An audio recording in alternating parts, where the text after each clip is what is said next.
తమిళనాడు ముఖ్యమంత్రి స్టాలిన్‌కి సంబంధించినటువంటి ఒక కుంభకోణానికి సంబంధించిన నివేదికని ఎన్ఫోర్స్‌మెంట్ డైరెక్టరేట్ ఆ రాష్ట్ర డీజీపీకిచ్చింది.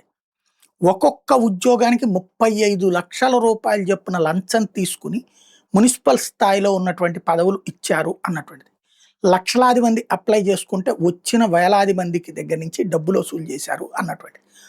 దీనికి సంబంధించిన బ్యాంక్ లావాదేవీలు ఎవరైతే సదరు ఉద్యోగాలు పొందిన అభ్యర్థుల అకౌంట్లలో డబ్బులు ఎలాగొచ్చినాయి, ఆ డబ్బులు ఎలా స్టాలిన్ మనుషులకి చేరినాయి అన్నటువంటిది ఆధారాలతో సహా నివేదిక పంపించారు. అదేంటి ఎన్ఫోర్స్మెంట్ డైరెక్టరేటే విచారించవచ్చు కదా, మరి ఎందుకు టీజీపీకి ఇచ్చిందంటే ఈ మధ్య న్యాయస్థానాలు కొన్ని విచిత్రమైనటువంటి పరిణామాలు చోటు చేసుకుంటున్నాయి. న్యాయస్థానాలు న్యాయాన్ని ఊరికి రాష్ట్రంకి కోర్టుకి మార్చేస్తున్నాయి. కొన్ని రాష్ట్రాల అవినీతి మీద నువ్వెందుకు విచారించవంటూ సిబిఐని ఈడీని అడుగుతుంటే తమిళనాడులో న్యాయస్థానాలు అసలు నువ్వెందుకు విచారిస్తావంటూ ఈ మధ్యన 2 అంశాలకు సంబంధించి అవినీతి ఆరోపణల మీద విచారణ చేస్తుంటే ఆపేసింది న్యాయస్థానం.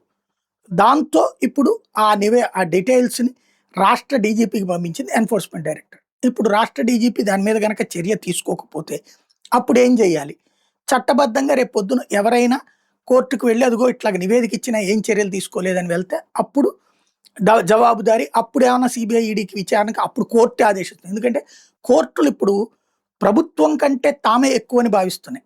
న్యాయమూర్తులు ప్రధానమంత్రులు ముఖ్యమంత్రుల కంటే తామే ఎక్కువని భావిస్తున్నటువంటి రోజులతో ఎదురవుతున్నటువంటి సమస్య.